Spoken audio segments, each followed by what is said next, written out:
여러분 안녕하십니까. 세상과 교회의 다양한 이슈를 다루는 시간 레디언 진행을 맡은 이용렬입니다. 인사드리겠습니다. 현대 사회를 살아가는 사람들 중에서 스트레스와 고민이 없는 사람 어디 있겠습니까? 그것은 우리 목회자들도 마찬가지겠지요. 오늘 레디언에서는요, 편집장이 읽어주는 월간지 편집장 톡 시간이 마련되어 있습니다. 이 시간에는 목회 현장에서 사역하고 있는 많은 목회자들이 최근 겪고 있는 고민과 어려움은 무엇인지 한번 들어보도록 하겠습니다. 그리고 오늘 온전한 인터뷰에서는 우리 자녀들의 올바른 성교육에 대한 얘기를 나눠볼까 합니다. 요즘 미디어가 발달하면서요, 아이들도 쉽게 성적인 영상물에 노출되어 있는 경우도 있고, 과거에 비해 성에 대한 부분이 자유로워진 그런 시대가 되다 보니까 건강한 가치관이 더욱 필요한 때가 되었습니다. 전문가를 초대해서 자세한 이야기 나눠보도록 하겠습니다. 자, 그럼 먼저 한 주간의 교계 뉴스를 정리해 드리겠습니다. 뉴스 이슈 국민일보 최기영 기자 자리했습니다. 어서 오세요. 안녕하십니까. 국민일보의 최기영입니다. 네, 반갑습니다. 오늘 전해주실 소식은 어떤 소식인가요? 네, 한국교회의 모판이라고 불릴 정도로 이 농어촌교회가 한국교회에 차지하는 역할 정말 크죠. 크죠. 그렇지만 많은 인구가 도시로 떠나고 또 저출생 현상이 이어지면서 농어촌교회가 어려움을 겪고 있는 현실, 어제 오늘 이야기는 아닙니다. 그래서 각 교단마다 농어촌교회가 어떻게 하면 자립할 수 있을까 많은 고민들을 하고 있는데요.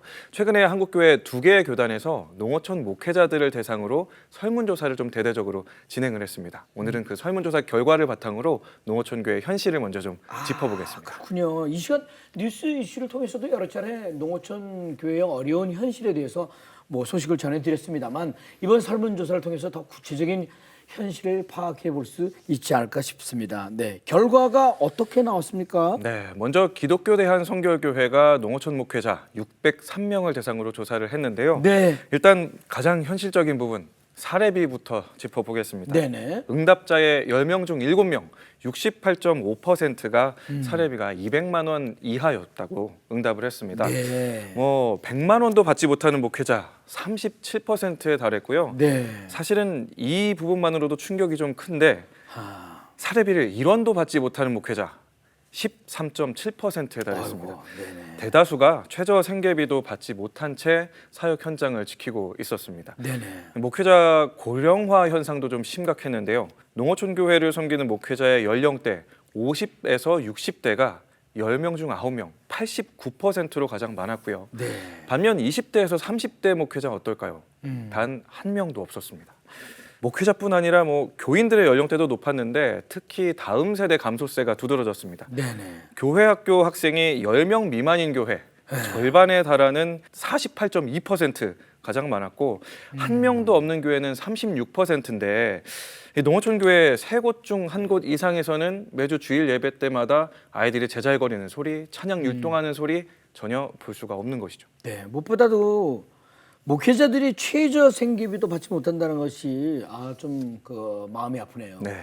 또 농어촌 교회 10 중에 8개는 교회 학교 아이들이 10명 미만이라는 얘기를 들었어요.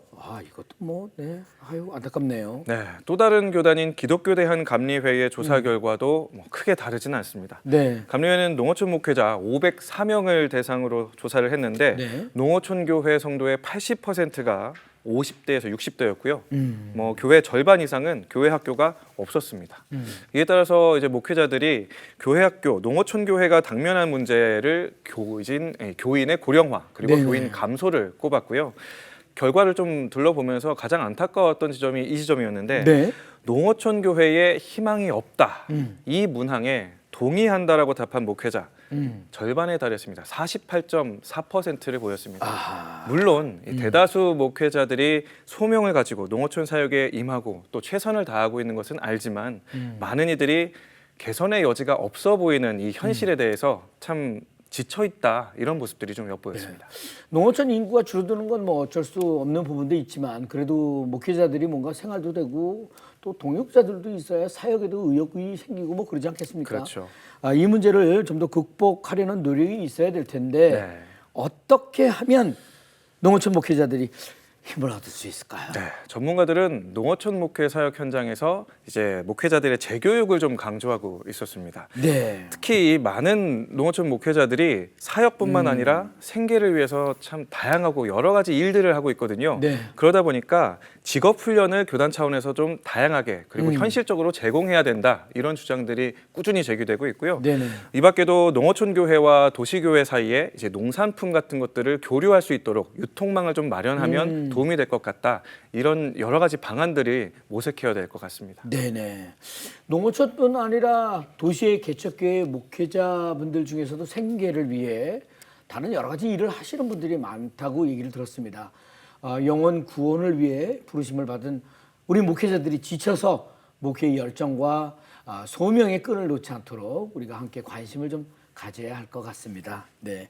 자, 다음 소식 듣겠습니다. 네, 전 세계적인 베스트셀러 출판물 하면 뭐가 떠오르시나요? 혹시 어떤 분들은 해리포터 떠오르실 수도 있을 네. 텐데 인류 역사상 가장 주목받는 베스트셀러, 스테디셀러 단연 성경이죠. 예. 그렇다면 이 성경 과연 현재까지 몇 개의 언어로 번역이 됐을까요?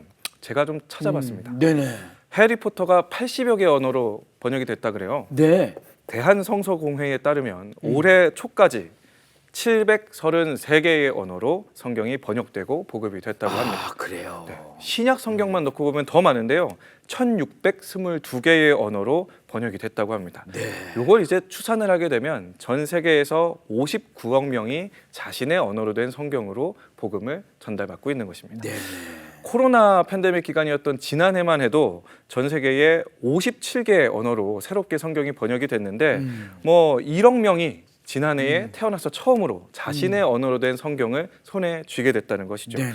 우리는 일상적으로 쉽게 성경을 접하지만 일부 소수 민족들 같은 경우에는 자신의 언어로 된 성경책 한 권을 갖는 게 평생의 소원인 경우가 많거든요.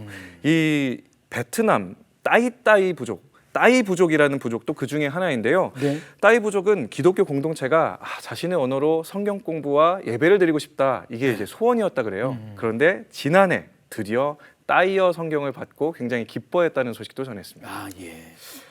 우리나라도 과거에 많은 선교사님들이 힘들게 성경을 한글로 이렇게 번역해 줬기 때문에 지금 이렇게 한국교회가 성장한 것이 아닌가 싶습니다. 전 세계 모든 이들이 하나님 말씀을 접할 때까지 기도와 후원을 아끼지 말아야 되겠습니다. 네, 최기영 기자, 대단히 감사합니다. 수고하셨습니다. 감사합니다. 네. 자, 이어지는 단신 뉴스 보시고요. 다음 출연자 만나보겠습니다.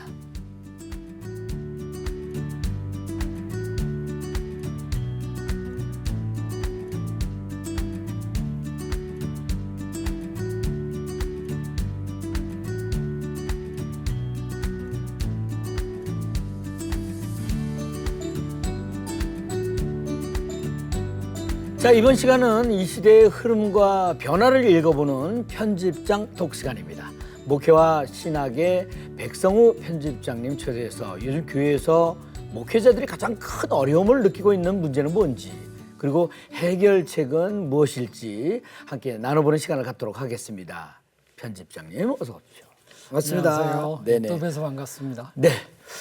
교회 현장에서 열심히 사역하고 계시는 목사님들의 어려움이라고 하면 얼핏 떠오르는 게 여러 가지가 있겠습니다만 무엇보다도 전도는커녕 교회마다 성도 수가 줄고 있다고 해서 걱정이 제일 많을 것 같습니다. 네. 목사님들은 어떤 어려움을 가장 큰 문제로 이렇게 꼽으셨는지 그것부터 말씀해 주세요. 예, 최근에 목회데이터 연구소에서 조사한 자료를 보면 네. 현장 목회자가 가장 고민하는 것 한 절반 가까이가 다음 세대 신앙 교육 문제가 나왔습니다. 네네네. 여러 가지 고민이 있는데 네. 그 중에 46%이니까 네. 다음 세대 문제가 실은 오늘 현재 가장 큰 고민이면서 네. 또는 이건 그대로 미래랑 연관되는 아주 핵심 문제이니까 매우 중요한 문제라 말씀드릴 수가 있습니다. 그렇군요. 이 시대가 이제 빠르게 변하고 있고 그만큼 이제 다음 세대들의 생각이나 문화가 급변하다 보니까 기성 세대들이 따라가기 좀 벅차지 않나 싶거든요. 그러다 보니까 이 문제는 교회뿐만이 아니라 학교나 가정에서도 공감하고 또 고민하고 있을 거라는 생각이 듭니다. 특별히 목사님들이 다음 시대 신앙 교육 문제에 큰 어려움을 느끼는 이유, 네, 뭐 여러 가지가 있겠습니다만. 그 앞서 말씀드린 것처럼 목회자들이 다음 세대 신앙교육이 어려워요 하면서 그럼 해결책이 뭡니까? 라고 물어보니 이구동성으로 다 하나같이 하신 말씀이 뭐냐면 부모를 통한 신앙의 전수가 중요하다. 이런 이야기를 주셨어요. 그래서 많은 교회가 이제 부모를 잘 훈련해서 신앙을 전수하는 목회 구조로 많이 변화시키고 있지만 그런데 그것도 실은 쉽지 않다라고 하는 것입니다. 네네. 한마디로 신앙을 전수하려고 해도 우리가 살아가는 시대가 신앙 전수한 것마저도 무력화시키는 신앙 형성 자체가 어려운 이제 그런 생태계가 되었다라고 하는 거죠. 예를 들면 사람이 이렇게 자라나는데 둘러싼 사회적 생태계를 얘기하면 뭐 미시적인 체계, 중간 체계, 거시 체계 세 가지 정도를 말씀드리는데 이 세 군데 모두에서 다 신앙 형성이 어려운 것입니다. 좀 더 이제 구체적으로 말씀드리면 예를 들어서 미시 체계라고 하면 개인의 마음 또는 영향을 미치는 가정 이런 것들이 미시 체계인데요. 요즘 현대인의 마음이 어떻습니까? 다들 앞선 세대가 전달해주는 신앙이나 가치 이런 것을 받아들이기보다는 내가 중요해. 내 생각이 중요해. 나에게 집중하고 있죠. 그러니까 신앙이 형성되기가 되게 개체화된 개인들의 사회라 할 수 있고요.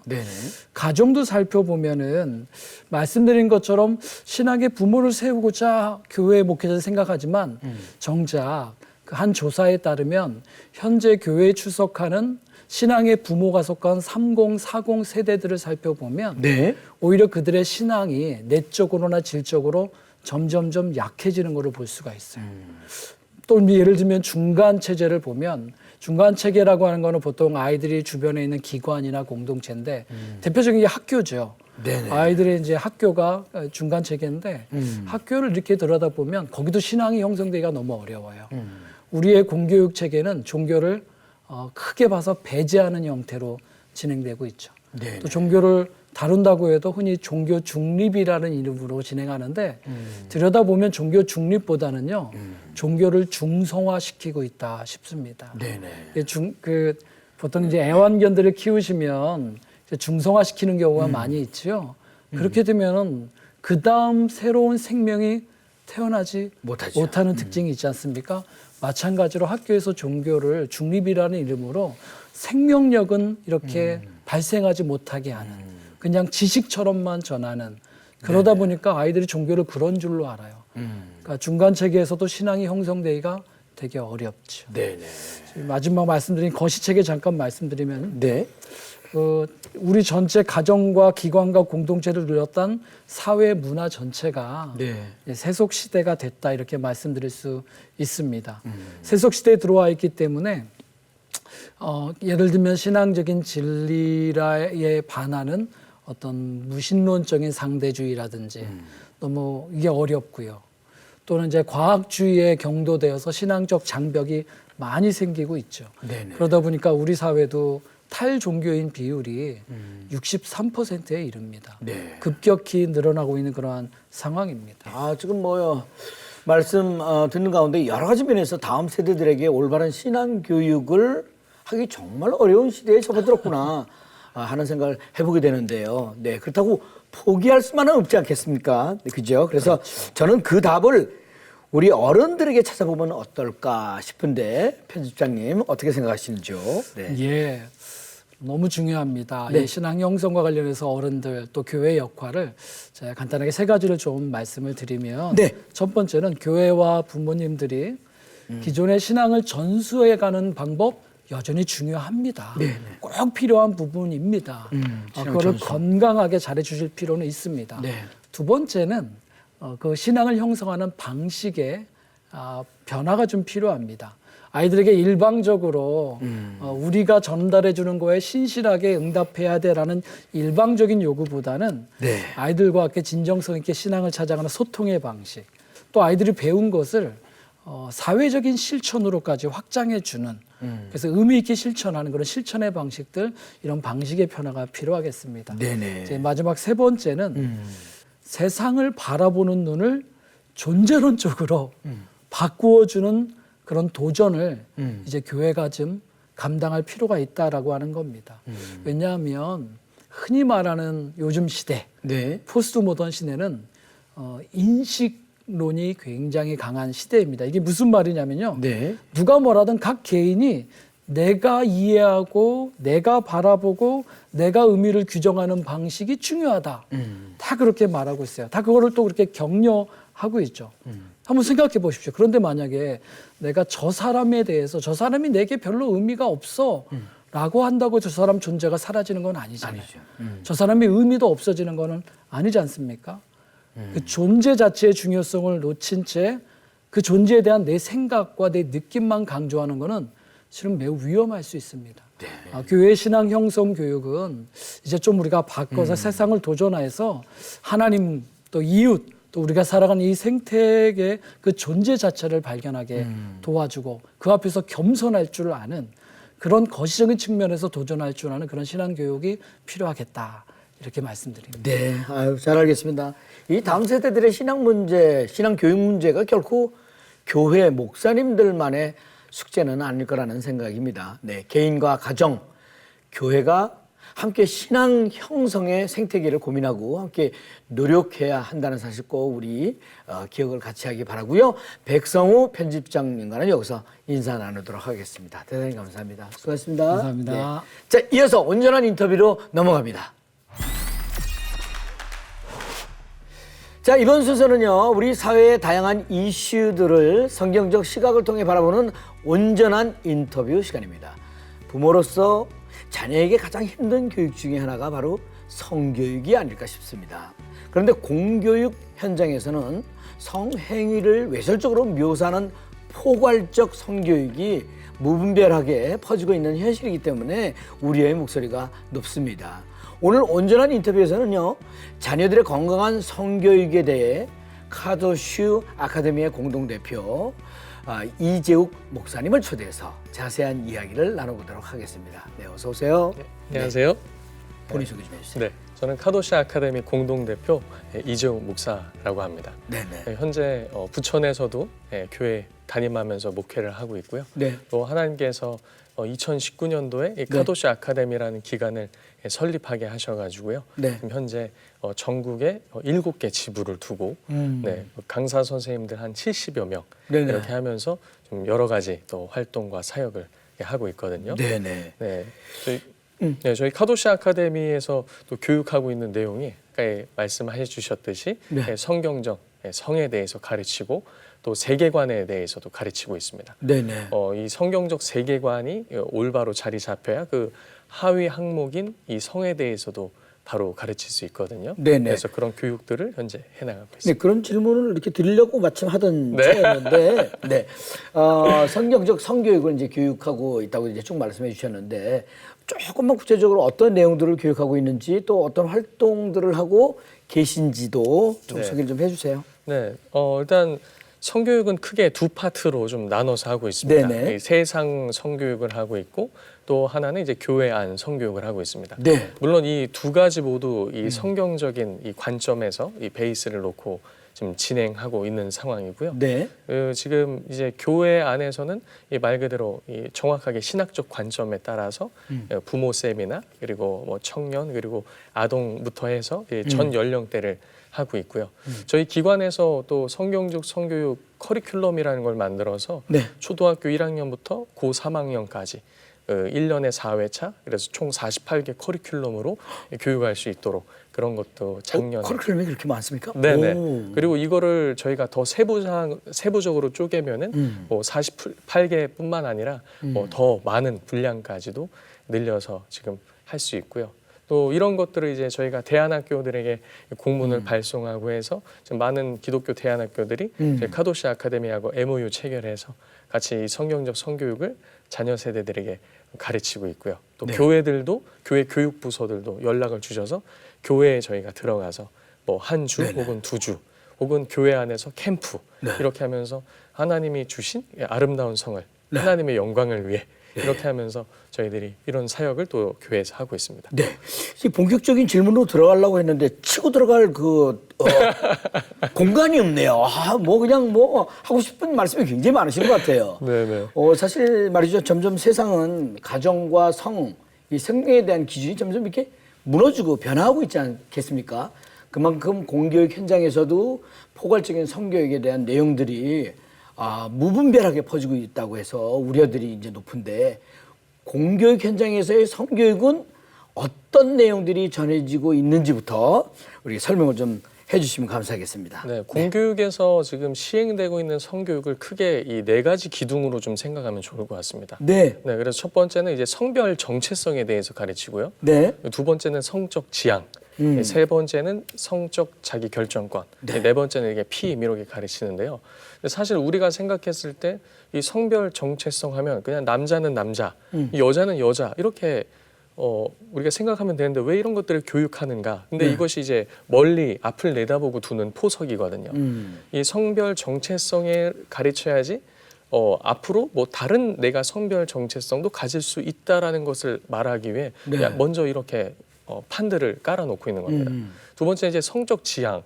그래서 내가 누구를 좋아할지 당연히 남자는 여자를 좋아하고 이 여자는 남자를 좋아하는 거 아니겠습니까?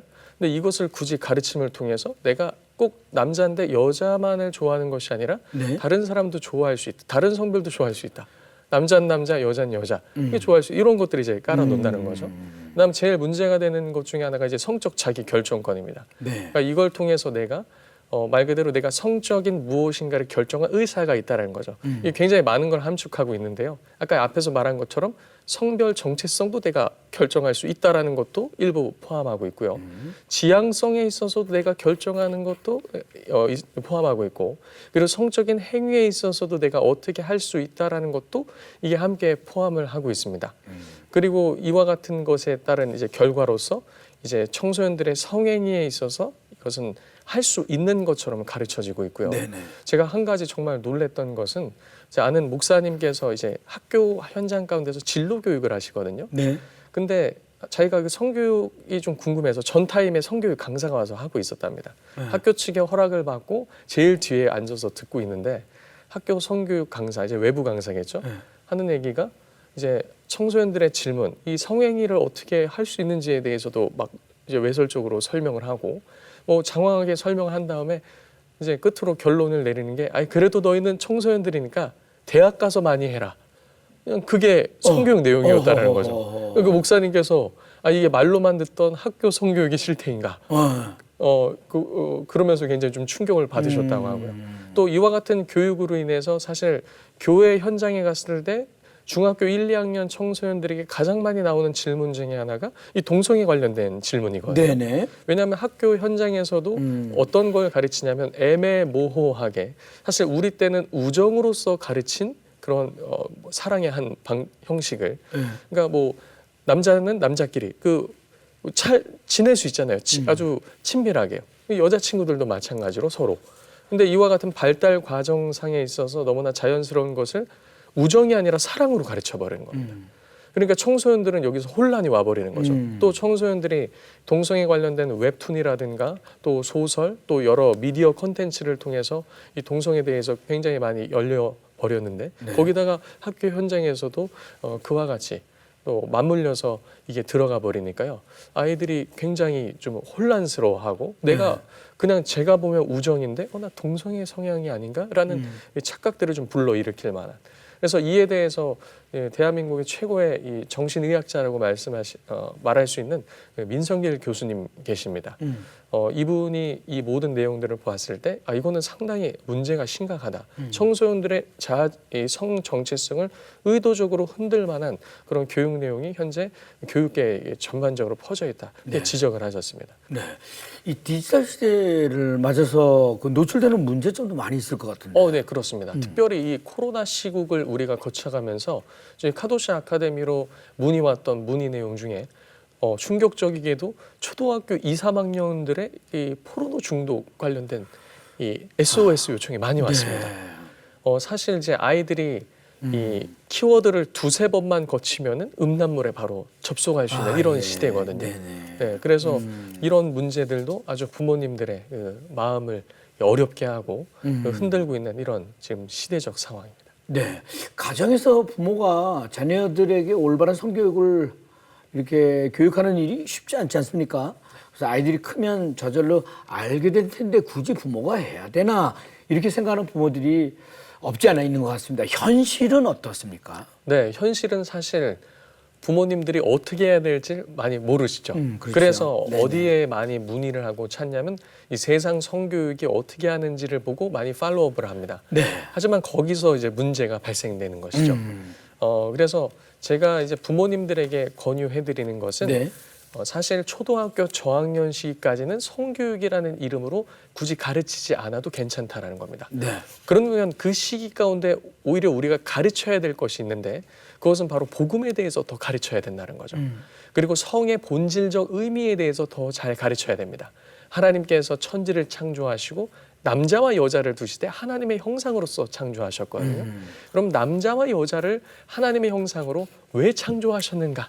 그게 하나님의 영광을 위해서고 교회를 세우기 위해서란 말이죠. 근데 이런 부분에 대해서 아이들이 어렸을 때부터 잘 가르침 받고 사실 부모는 가정 가운데 온 모습으로서 모든 모습으로서 사실 성교육을 가르쳐야 되거든요. 네. 아버지의 역할, 어머니의 역할. 이 에베소서에 보면은 그리스도와 교회의 관계라고 말하고 있습니다. 그래서 아버지는 가정에서 어떻게 그리스도를 더욱더 닮아가고 또 그리스도께서 교회를 다스리는 것과 같이 이 가정을 다스리는가. 그리고 어머니는 교회의 모습으로서 어떻게 이 자녀들을 돌보고 또 아버지와 협력해서 이 가정 교회를 잘 세워나가는가. 요거를 보여줌으로써 자녀들은 어릴 때부터 복음이 무엇인지 그리고 하나님께서 남녀로 두신 이유가 무엇인지 그리고 하나님께서 남녀로 두신 이 가정의 신비가 무엇인지 그리고 이 안에서 하나님과 함께 누리는 이 복음의 그 신비와 기쁨이 무엇인지 이것들을 충분히 가르침 받아야 될 시기가 바로 이 아동 청소년, 이 초기 청소년기라고 할 수 있습니다. 네, 바로 그런 것들이 이제 성경적 성교육을 말씀하시는 거죠. 네네, 맞습니다. 네, 그러면서 이제 강조해야 되는 내용들을 이렇게 말씀해 주셨는데 네네. 우리 자녀들에게 그 성경적 성 가치관을 정립할 수 있도록 또 우리 부모도 많이 노력을 해야 될 것 같아요. 네, 맞습니다. 네. 그래서 사실 부모님들하고도 대화를 나눠봐도 그렇고요. 특별히 이 젊은 세대 부모일수록 아무래도 세상 가운데서 이렇게 급진적인 성문화 가운데 영향을 받으셨던 분들이 많기 때문에 네. 무엇을 가르쳐야 될지를 모르고 이제 아까 말씀드린 것처럼 이 세상이 하는 방식으로 가르치는 경향이 있다라는 네네. 거죠. 그래서 먼저 사실 부모님들은 가정이 무엇인지를 공부하는 것을 제가 추천드립니다.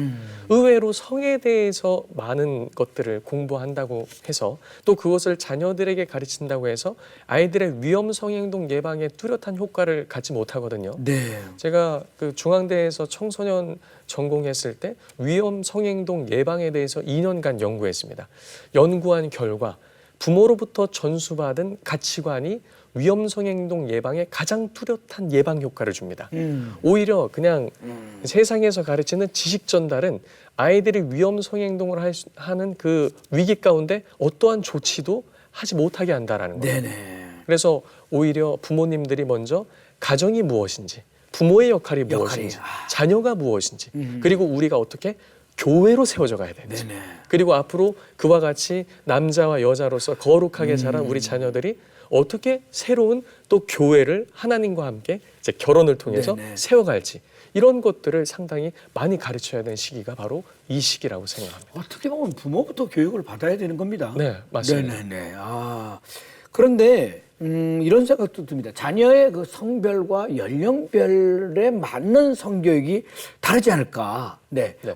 좀 어떻게 나눌 수가 있겠습니까? 조금 더 이제 구체적으로 말씀드리면요. 네. 사실 발달 과정 속에 있어서 초등학교 저학년까지는 뚜렷하게 가르치지 않더라도 아이들이 이미 3, 4세 미만 때 아이들이 자기가 남자인지 여자인지 발달 과정 속에서 다 체득하게 되거든요. 네네. 그리고 부모의 역할을 통해서 남녀의 구분과 모든 것을 알게 됩니다. 사실 구체적으로 좀 더 가르쳐야 될 시기는 이제 2차 성징기부터라고 할 수 있습니다. 근데 2차 성징기에도 두 가지로 좀 나뉩니다. 네. 2차 성징기에 먼저 가르쳐야 될 것은 우리의 몸을 이 교회론적 관점에서 어떻게 하나님께서 키워가시고 더욱더 생명을 잉태해낼 수 있는 그런 하나님의 형상으로서 자라게 하시는가라는 이 말씀과 함께 신학적인 것을 좀 가르쳐야 되고요. 또 한편으로는 이 말 그대로 세상 성교육에서 다는 이 지식 전달도 일부 필요하거든요. 네네. 그래서 이 지식 전달도 처음에 아이들에게 가르쳤던 이 교회를 세우기 위한 우리가 더욱더 바람직한 하나님께서 주신 성을 아름답게 사용하기 위한 측면에서 아이들에게 지식 전달을 한다면 이것은 문제가 되지 않을 거라고 보고요. 네네. 그리고 청소년 문헌 연구에서 보면 의외로 중학교 여자 청소년들에게는 성에 있어서 조금 더 자세히 가르쳐주는 것이 위험 성행동 예방에 있어서 효과를 본다라는 이런 문헌들이 많이 있거든요. 네. 근데 이것은 이제 말 그대로 어떻게 예방할 것인지, 네. 그리고 어떻게 자신을 보호할 것인지, 그리고 뭐 성병의 문제는 무엇인지, 그리고 이런 문화 속에서 어떻게 자신을 지킬 것이냐, 한 요 정도만 하더라도 네네. 이 청소년기에 이 아이들의 성은 충분히 가르쳤다라고 봅니다. 네. 네. 뭐 오늘 꼭 필요한 그 시간이 아니었나 싶습니다. 자, 이제 마지막으로 마무리를 좀 해주셔야 될 텐데, 우리 다음 세대들에게 건강하고 올바른 성 가치관이 이렇게 세워질 수 있도록 우리가 어떤 노력과 기도가 필요할지 이제 목사님이 말씀을 좀 해주셔야 됩니다. 제가 봤을 때는요, 성경적 성교육이라는 것에 있어서 우리가 좀 탈피해야 될 생각 중에 하나가 이게 남녀의 생물학적 성을 통해서 이 소위 말하는 이 성관계적 측면, 이 성행위적 측면에 많이 이 귀결시키는 경향이 있거든요. 하지만 이것은 우리가 교회 안에서 이런 교육들을 한다면 보다도 하나님 나라를 세우는 관점에서 생각할 필요가 있습니다. 네. 특별히 오늘날에는 이 가정 붕괴, 이혼 이런 문제가 심각하거든요. 네네. 그래서 가정을 어떻게 바로 세울지, 그리고 요즘 청년들 그리고 청소년들에게도 나타나는 특징이 뭐 비혼, 결혼을 안 하는 문제, 네네. 저출산 문제가 저출산 심각하지 문제 않습니까? 심각합니다. 네. 청년들뿐만 아니라 요즘은 청소년들 문헌 데이터에도요, 아이들이 결혼을 안 하겠다라는 퍼센테이지가 늘어나고 있습니다. 네. 그렇기 때문에 어떻게 이 영광스러운 교회로서의 가정을 세워나갈지 네네. 우리가 더욱더 이런 부분에도 집중해서 가르칠 필요가 있다라고 봅니다. 네, 잘 알겠습니다. 하나님이 지으신 그 창조 질서에 관련된 모든 것들을 성경의 근거에 가르치고 양육할 수 있도록 올바른 성경적 성교육이 너무 중요한 시대인 것 같습니다. 우리 자녀들에게 올바른 성경적 성교육으로 건강한 성 정체성이 확립되고 믿음의 가정들을 세워갈 수 있도록 늘 축복하며 기도해 주시면 좋겠습니다. 자, 오늘 귀한 말씀 전해주신 카도슈 아카데미 공동대표이신 이재용 목사님, 네, 대단히 감사합니다. 고맙습니다. 네, 감사합니다. 네. 레디온 오늘 준비한 소식은 여기까지입니다. 저는 다음 시간에 다시 인사드리겠습니다. 대단히 감사합니다. 네, 감사합니다. 수고하셨습니다. 수고하셨습니다.